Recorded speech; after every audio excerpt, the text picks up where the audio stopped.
It's good to be back with you tonight in the house of the Lord. And thank God for all the good music and singing. It's been wonderful. And thank you to all who have helped us worship God with songs that have been about the Lord and different attributes in God and works that God has done in our life that have been celebrated through song. I'm grateful. I have been encouraged. I hope that you have as well.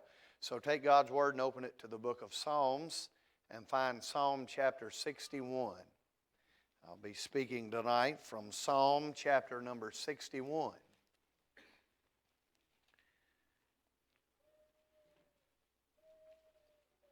I mentioned last evening that I am more and more intrigued with how the Bible connects geology and theology.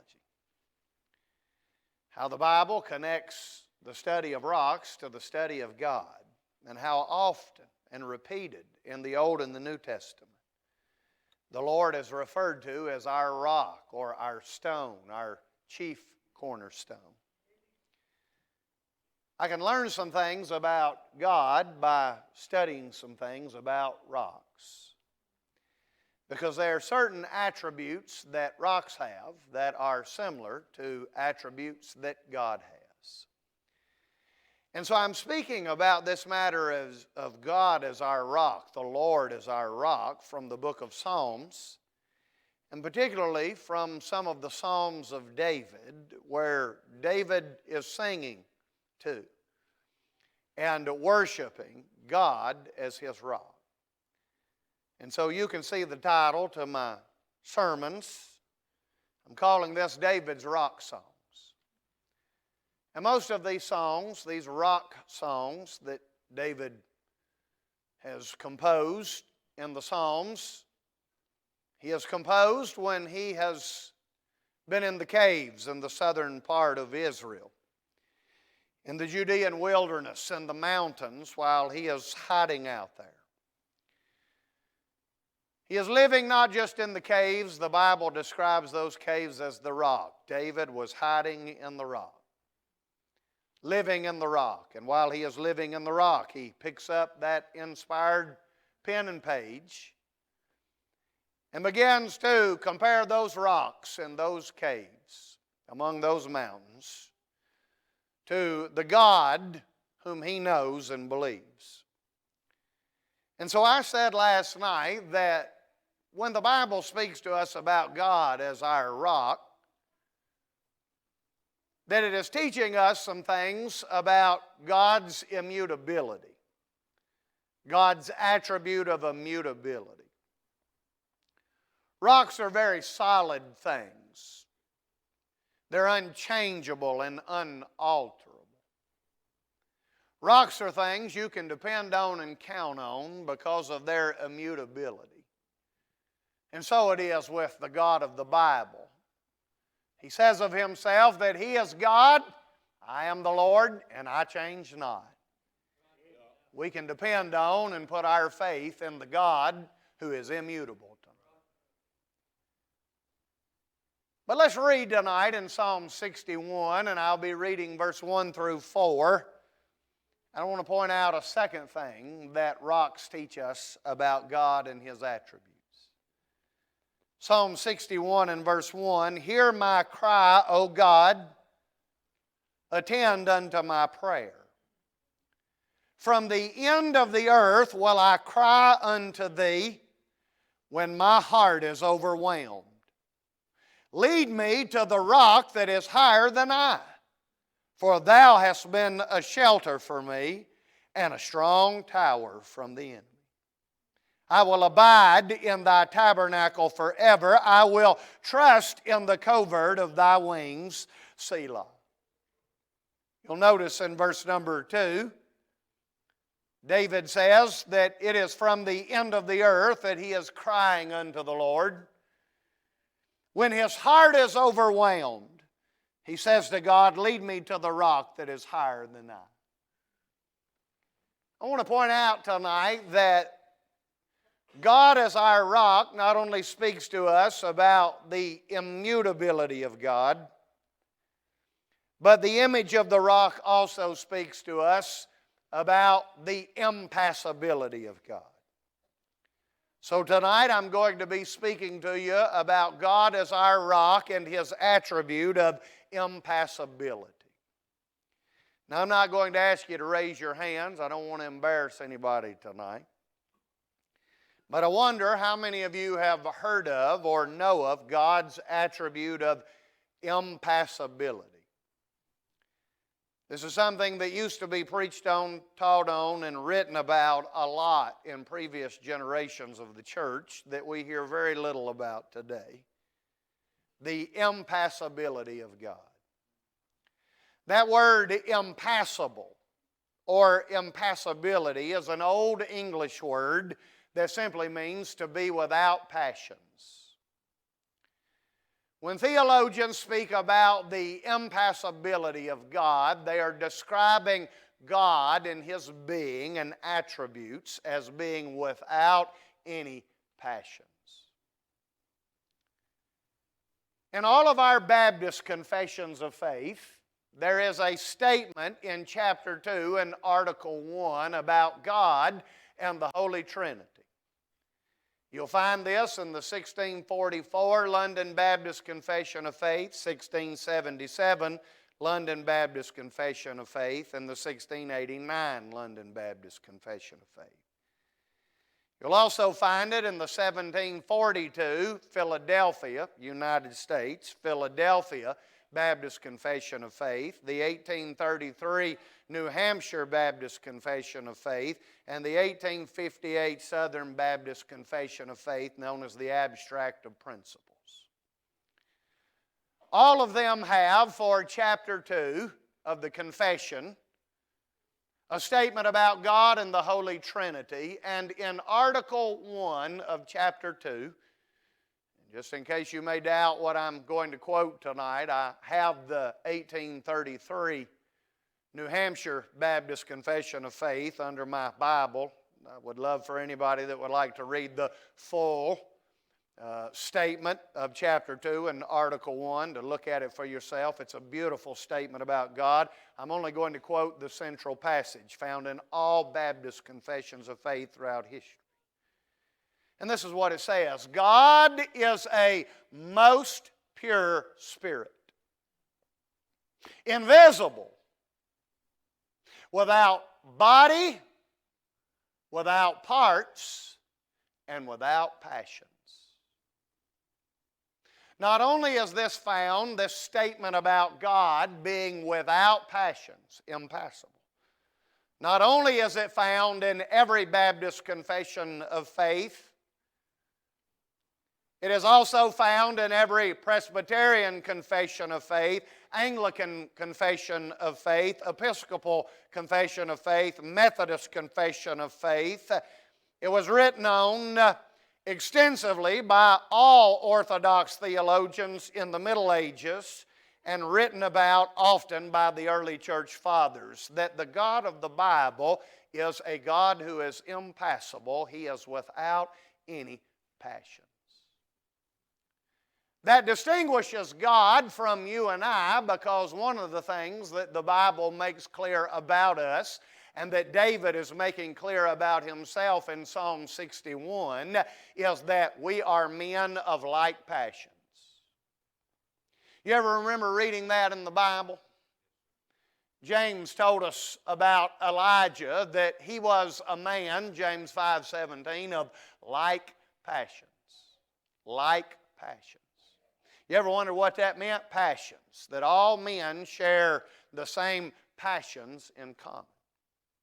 There's an interesting event in Paul and Barnabas' life, one of their missionary journeys recorded for us, their first one in Acts chapter number 14. There's this incident where they are both preaching and healing, and there is a severely crippled man that is healed through the ministry of Paul and Barnabas. And all of the people at Iconium fall down at Paul and Barnabas' feet and worship them as gods. They say, the gods have come down upon us. The gods have visited us. So they fall at Paul and Barnabas' feet and begin to worship them as gods. And in Acts 14 and 15, Paul stops them and says, oh, no, no, no, no. We are men of like passions as you are. Paul is making a very strong statement to the people at Iconium, and that is, you should never, ever, ever set your worship on anything or anyone that has passions. The only one who is worthy of your worship, affection, and praise is the God who is the God without passions.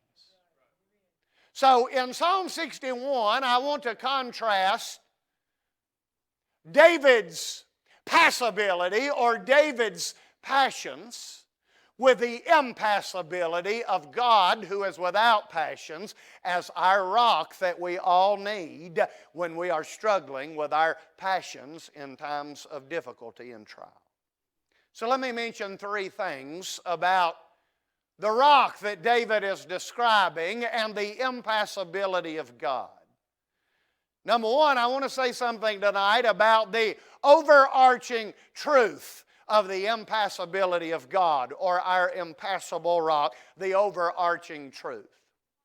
Do you think it would be helpful tonight if I said some more things about this truth of impassibility? Do you all got it and understand it, or would it be helpful tonight if I began in big point number one by defining and describing this attribute of impassibility, or the God who is without passions? Let me explain this overarching truth that I believe David has in mind in so many scriptures as well. To say that God is without passions, that old English word passions, simply means the ability to suffer through mental and emotional change. Passions, or passibility, in all human beings that we all share alike and in common, is that we all can suffer through mental and emotional change. Are you capable tonight of having changes in your mental and emotional state? And when you do experience changes in your mental and emotional state, would you agree tonight that most often it is because of suffering, and that the changes in your mental and emotional state add to the suffering that you are already suffering? Nobody really agreed with that but the pastor. I want to assure you tonight, you are not without passions. Sometimes we struggle through suffering with thoughts in our mind changing, varying thoughts in our mind. Sometimes we struggle with varying emotions, particularly negative emotions brought about through suffering that adds to our suffering. I have often said in some of the sermons that I preach in 1 Peter that when you suffer, you not only suffer when you suffer and what you suffer, you also suffer how you suffer, what you suffer when you suffer. Well, since you like that, I'll give you the full statement. That was just an abbreviation. When you suffer when you suffer, and when you suffer what you suffer when you suffer. And when you suffer why you suffer, what you suffer when you suffer. And when you suffer how you suffer. Why you suffer, what you suffer when you suffer. Now, what is germane to my message and point tonight is that when we suffer, we all suffer how we suffer what we suffer, and often how we suffer is far worse than what we suffer, where we suffer, how we suffer, when we suffer. The how part is the sticking point, how we suffer.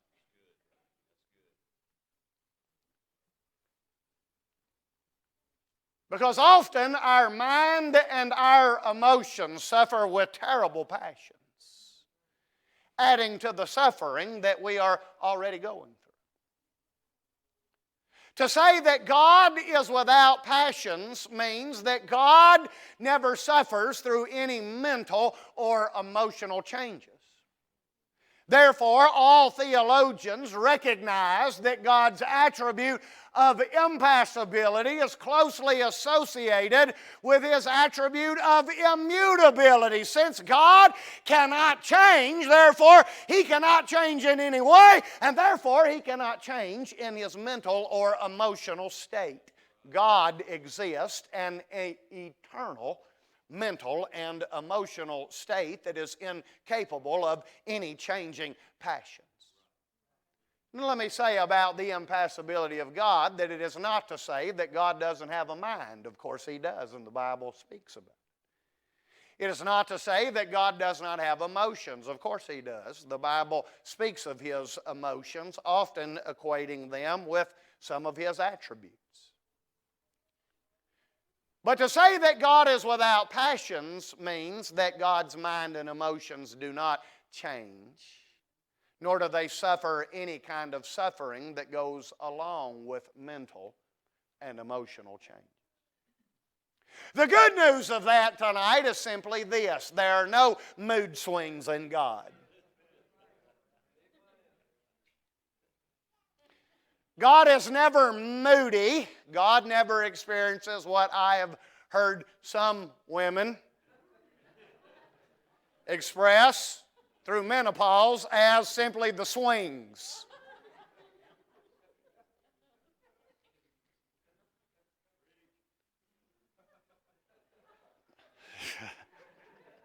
Thank you for calling on me. It's not only true of menopausal women tonight, it's true of all human beings.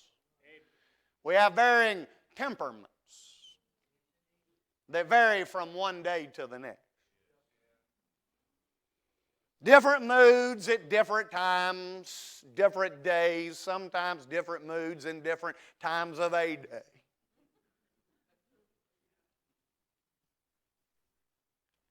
But when it comes to the God of the Bible,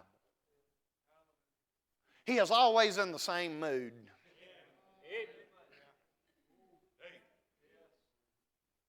He is always of the same mind and the same emotion.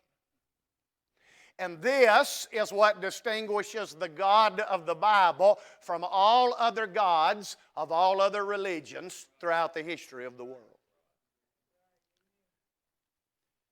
Because in every religion, modern and ancient,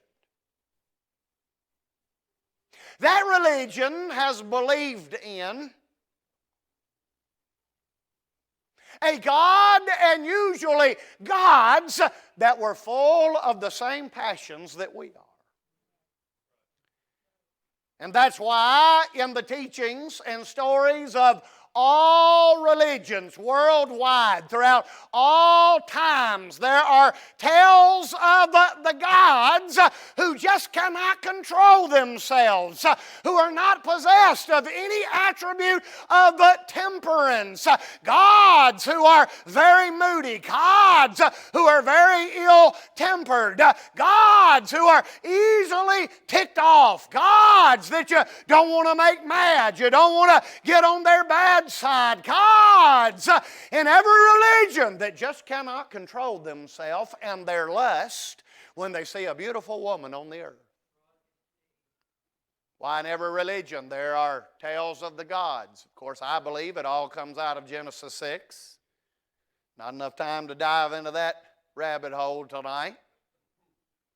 But all religions have tales that bear very close resemblance to the account given in Genesis 6 when the sons of God saw the daughters of men, that they were fair, that they were very beautiful, and they took to them wives. In every religion, there's this teaching about the gods. Strong and powerful gods, heavenly beings, sometimes existing in the tops of the mountains. Get that now, existing in the tops of the mountains. Mount Olympus and otherwise. And those gods see some woman and just cannot resist her beauty, and so the gods come down and have physical relations with a woman, producing some hybrid, some transhuman, half God, half human being known as demigods in the earth. You'll see it in every religion. What makes the God of the Bible unique is that He is absolutely nothing like that at all. He is a God of eternal temperance, a God who never loses His mind, never loses heart, never loses cool, never loses control, never overcome by any lust or any passion whatsoever, a God who does not change through any mental or emotional suffering at all, a God who is a rock, an impassible rock.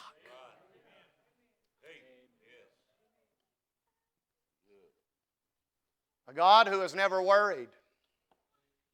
A God who is never distressed. A God who is never depressed. A God who is never nervous. A God who is never anxious. A God who never goes into a fit of rage. A God who never wakes up in a bad mood. Are you tracking with that tonight? A God who is never frustrated.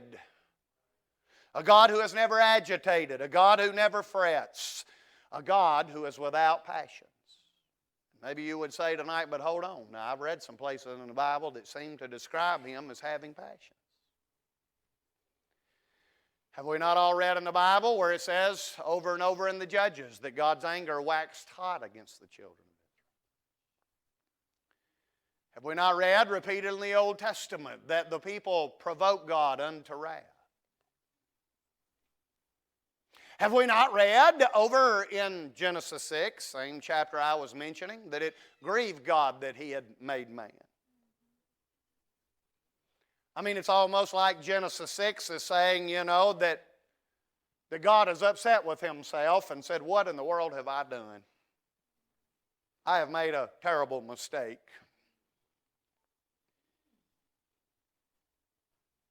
I wished I hadn't done this. I wished I'd never done this creation thing.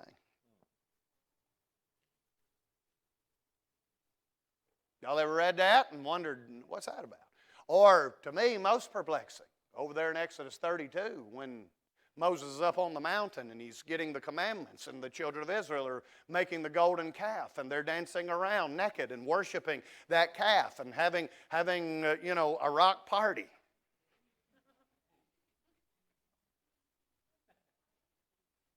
And Moses comes down, and Moses is angry, and God is angry, and God says to Moses, I'm going to kill every last one of these. I shouldn't even have chosen these people. I should have never even delivered them out of Egypt and never even brought them out in this wilderness. I'm going to kill every one of them. And I mean, you have this account in Exodus 32 where it appears Moses is talking God down off the ledge. Moses is calming God down. Now, God, settle down. Now, don't go losing your cool. Now, don't kill them all, because you're gonna get a bad rap out here in the wilderness. Some people are going to say you were able to get them out of Egypt, but you weren't able to bring them through the desert, and they're going to profane your name, talk bad about you. And it's like Moses is talking God down, calming God down. You've read those things. It seems like in some places in the Bible that God's full of the same passions we are. But yet there are many other scriptures in the Bible that tell us the opposite and otherwise.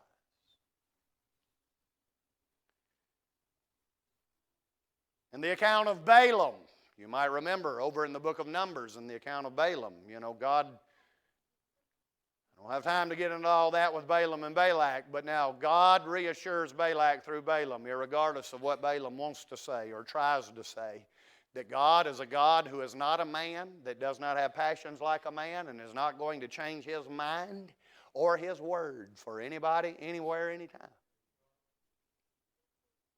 1 Samuel 15, when God rejects Saul, God says, I'm not a man that I should repent. I'm not like you. I'm not going to change my mind about things. But yet there's scriptures in the Bible that said God repented. How many of you tonight are familiar with the phrase anthropomorphic? Anybody here? I know pastor's familiar with that. Okay, so anthro means what? Anthropology is what? All right, man. Anthros. Anthro is the study of man.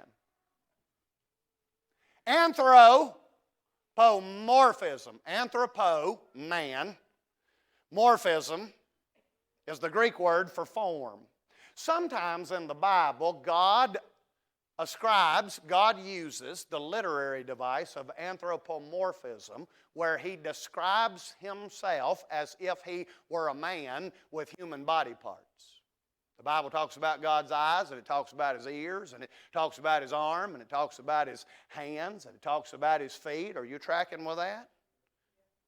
But now, does God literally tonight have a human body? Now, I know in the Son, he took on a human body, but eternally, does the Father, Son, and Holy Ghost possess a human body? No. He is a spirit. Our confession says he is the most pure spirit, invisible, without body, without parts, and without passions. Why does God use anthropo, man, morphism, form, manly human forms to describe himself? Because we could not understand or grasp in any way his true essence. So he uses what some call baby talk to get down on our level tonight. And say, now, I don't really have eyes like you, and ears and arms and hands and legs and feet and all that, but that's something you understand. So since you are not like me and could never understand me if I described my true essence to you, I'm going to come down on your level and use some figurative language so that you can get some kind of handle. God doesn't have eyes like I do, but he does see. God doesn't have physical human ears, a lobe and a drum and canal, but he does hear. Do you understand? And just like the Bible uses anthropomorphic language about God, it also uses anthropopathic language about God. Anthropo, man, pathic, passions. Okay? Human emotions and passions. Sometimes the God who is impassible without passions describes himself using figurative language as if he did have passions, as if he were passible like us, because we cannot understand what it means or what it would be like to be without passions. So God again comes down on our level, and in some places in the Bible uses figurative language so that we will know that he does have anger and he does have wrath. Are you with me? And that he does have love and he does have mercy and he does have grace, and that in God none of these ever change. Okay? I promise tonight you want a God who is impassible without passions. Okay? You do not want a passible God. You do not want a God who has the same kind of passions that you do and that I do. Because if he is passible tonight, his love for me might change.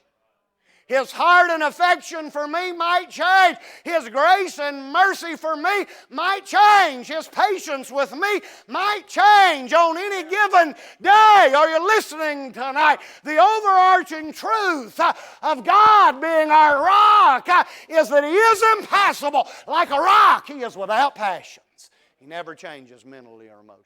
Now here's the second thing. My first point was my longest. Say amen. Now, my next 2 points are short. I want to say something not only about the overarching truth of God's impassibility, but I want to lay that down beside the second point tonight, which is the overwhelming trial. The overwhelming trial in this matter of impassibility. You cannot help but see both God's impassibility and David's passibility in this song. In verse 1, David describes himself not only as praying unto God, but crying unto God. Now there's praying that's praying, and then there's praying that's crying out to God. So in verse 1 and 2, David is doing more than singing and more than just praying, average run-of-the-mill praying. David is crying out to God. That word "oh" in verse 1. I preached many years ago on "oh" prayers from the Old Testament. There's some of those prayers in there, they begin with "oh Lord" or "oh God." "Oh" is a passion word. David's not just saying now, "Heavenly Father." David is crying out, "Oh God." And he's crying. He's crying to God. Why is he crying to God? Verse number 2, because from the ends of the earth he's crying because his heart is overwhelmed. Look at that word, overwhelmed. Do you ever feel overwhelmed? Overwhelmed is another passion word. David is being very honest and very humble, describing his passibility to us in this psalm and many other songs. It does take a measure of honesty, a measure of humility, to be like David and admit that we don't always have it together. We're not always in control of the negative thoughts or emotions that run through our mind and our heart. We want to give off the idea that we've got it all under control and we're all doing fine, and I've got this, I can handle this, I'm good, I got it. But I am struck by David's humility to often admit that his heart is completely overwhelmed. He is overwhelmed. I'm calling this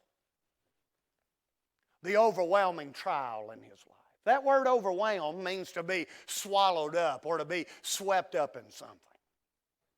It means to be engulfed or enveloped in something. It means to literally be consumed. If something has just swallowed him whole, something has just eaten him up, something has taken absolute control of his mind and his emotions, and all that he has are these negative thoughts, these foreboding thoughts, and all of this swirl of negative emotions, and they have completely consumed his life, and he is now under their control. He is struggling with his passions, this overwhelming trial.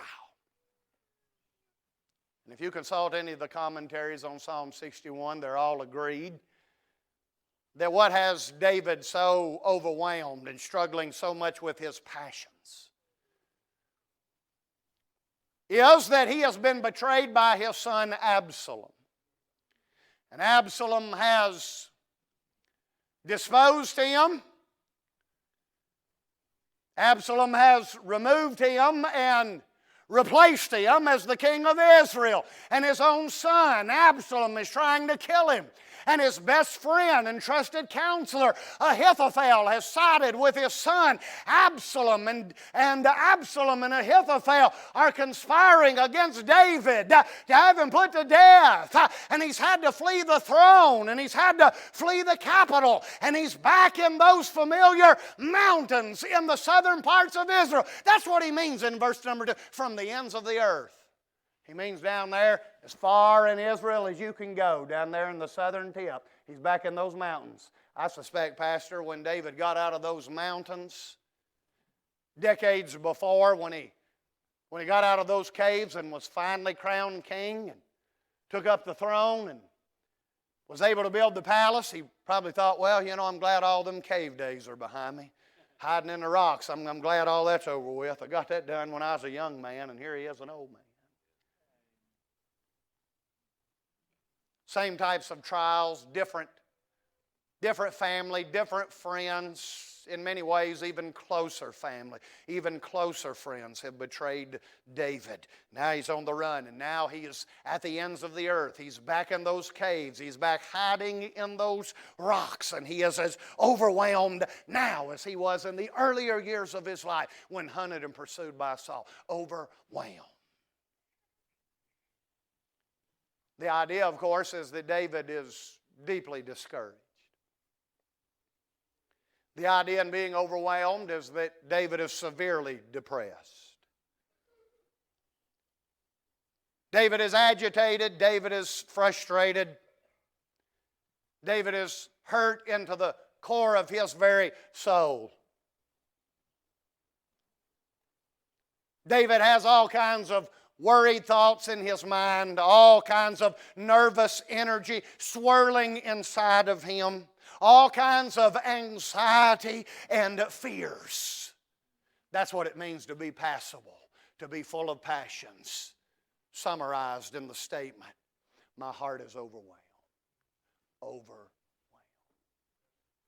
You can do a concordance search of that word overwhelmed. It's found a number of times in the Psalms, mostly by David. Usually, if you look at the superscription of those Psalms, usually while he's hiding in those caves, he is overwhelmed.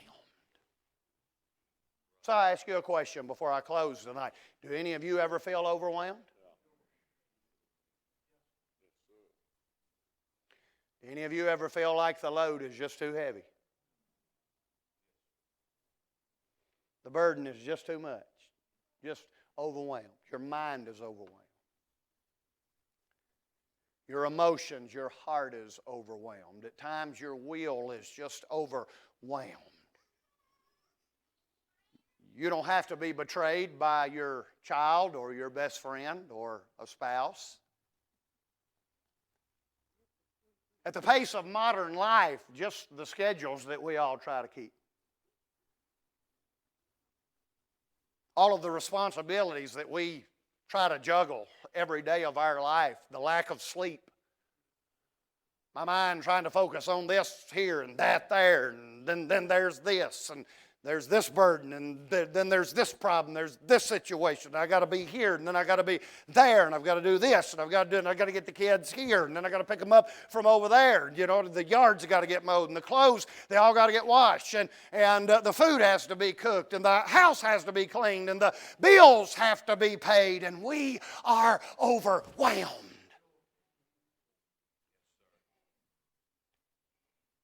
Could you be honest and humble enough for just a minute tonight to admit that you are a passible person? That you share like passions. Be encouraged that you are not alone. Even those who act tough and strong and they've got it all together, and, you know, broad-shouldered people that can just handle anything and take on the world. That the Bible is clear. What all humans have in common is passions. Do you remember what I said? You suffer how you suffer. Usually whatever trial you go through or problem you face, it's bad enough. The problem and the trial is bad enough. But if you don't suffer well that trial, you're going to add a lot of worry and a lot of fear and a lot of anxiety and a lot of nerves and a lot of frustration and agitation to the problem you already have. And all of those negative thoughts and emotions are going to compound whatever trial that you are going through and make it far worse than it actually was in its reality.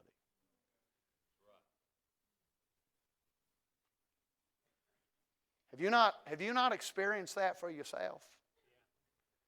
That most of the time, whatever you're going through isn't as bad as your mind and your heart have blown it up to be and made it out to be, that has so overwhelmed us. Those are our passions. So there is the overarching truth that God is impassible, and then the overwhelming trial. We are passible. Now, I want you to see what David says here in verse number 2, 3, and 4. Most briefly, I want to say something about the overcoming trust.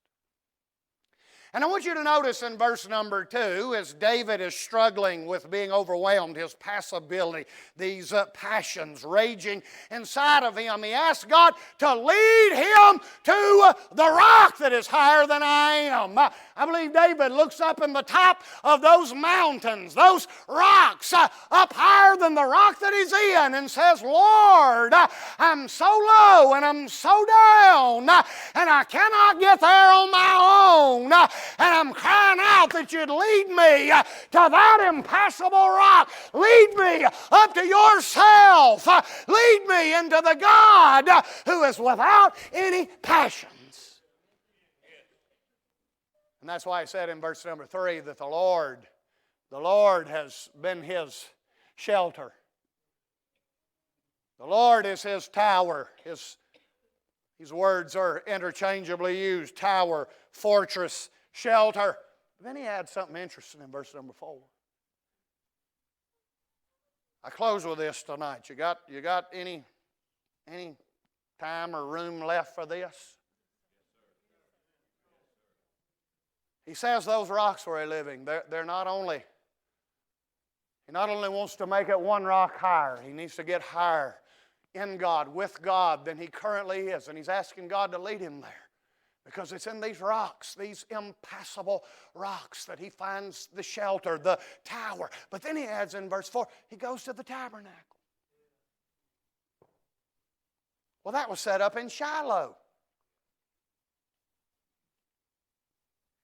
David was never able to build the temple. His son Solomon did that after David was gone. We have many accounts of David worshiping God at Shiloh, at the tabernacle. And it's quite obvious that David cannot be at the tabernacle. He cannot go there. Absalom, Ahithophel, they will find him there, no doubt. He's hiding out in the rocks and in the caves, but something happens. And he meets God. He meets the impassable God there and says that you're not only my rock and my shelter and my tower, but there in those caves, it had become the tabernacle unto David. God's Shekinah, God's presence, God's glory was as real there with David as God was in the tabernacle. And that's why he said in verse 4, I will trust in the covert of thy wings. He's thinking about the Ark of the Covenant. He's thinking about the mercy seat. He's thinking about the cherubim and their outspread wings there in the tabernacle, and said, God, I can't be there with you, but God, you can be in here with me, and I'm going to trust in your impassibility.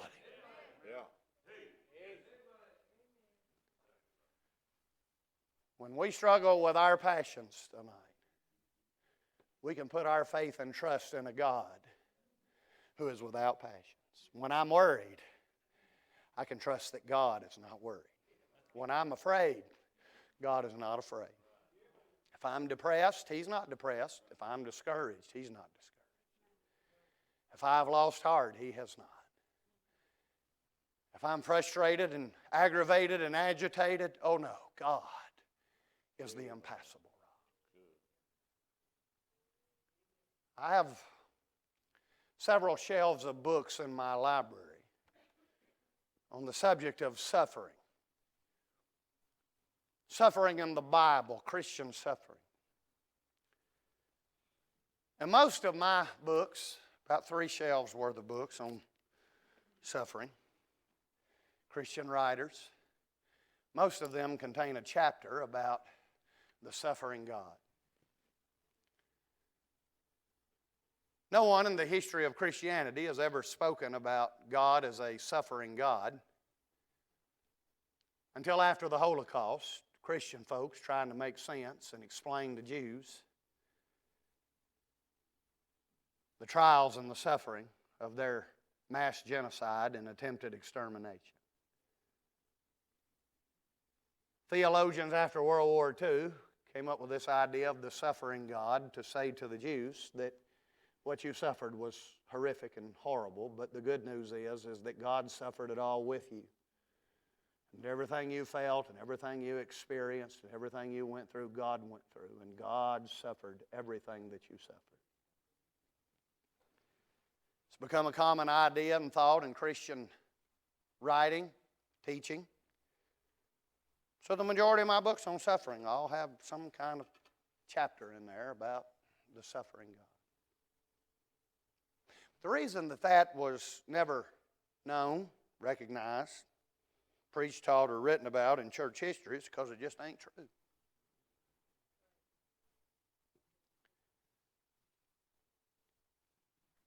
When God became man, He did not cease to be God. In the incarnation of the Son, He was fully God and fully man, and as man, He suffered. In His perfect humanity, Jesus had passions, human passions, perfect human passions, but passions. He was in all points tempted like as we are, yet without sin, and He is touched in His humanity with the feelings of our infirmities as our great high priest. Jesus' manhood suffered everything that we have suffered. And the person of the Son knows. But listen to me tonight. God don't suffer. God can't suffer. I love the song, And Can It Be? I get goosebumps every time I sing it. I love it.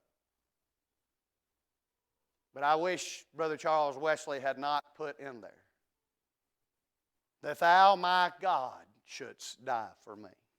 Did God die on the cross? No. The man Christ Jesus died on the cross. God can't die. God can't suffer. God is without passion. Do you want a God that can die? He had to become a man so that as a man He could die.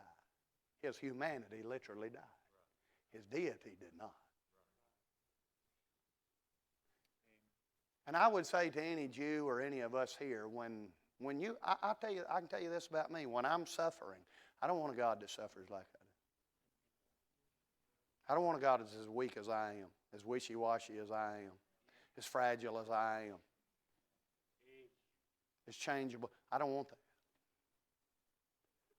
When I'm suffering, what I want is a rock.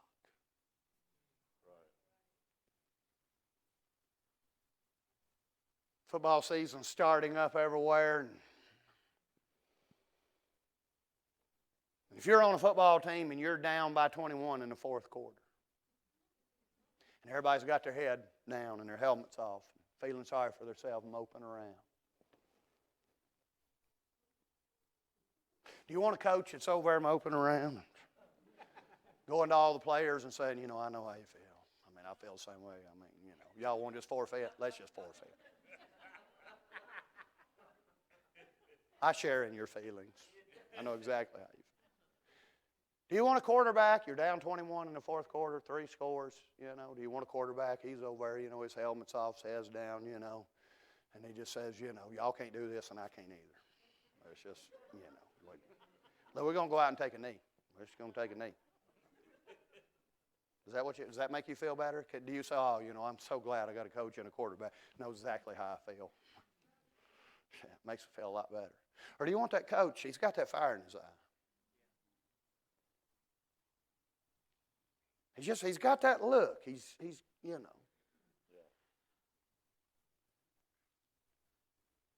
When the Patriots beat the Falcons, I had to get the facts right from my son. He has a photographic memory when it comes to sports. When the Patriots beat the Falcons, the Patriots were down 28-3, a few Super Bowls back. And the story was that Bill Belichick and Tom Brady went in to the team in the locker room at halftime, and they wasn't kicking over coolers, and they wasn't mad, and they wasn't pitching a fit and telling everybody how bad and sorry, low down. They went in and said, we're going to win this game. Mark my words, we will win this game, and here's how we're going to do it. Do you know who won the game? The Patriots.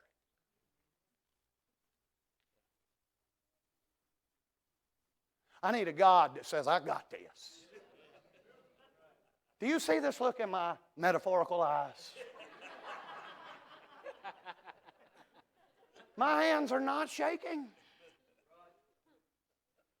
You can count on me. I've got this. If this building catches on fire and begins to burn to the ground, we're all trapped in here. I don't want a fireman out here having a panic attack. I don't want a fireman out here who sets himself on fire to say, look, I'm going through what you're going through. I'm feeling what you all feel. I'm just like you. I want that guy that's calm, cool, collected, under control, that can get in here and deliver me out of the fire that I'm in. That is the God of the Bible tonight.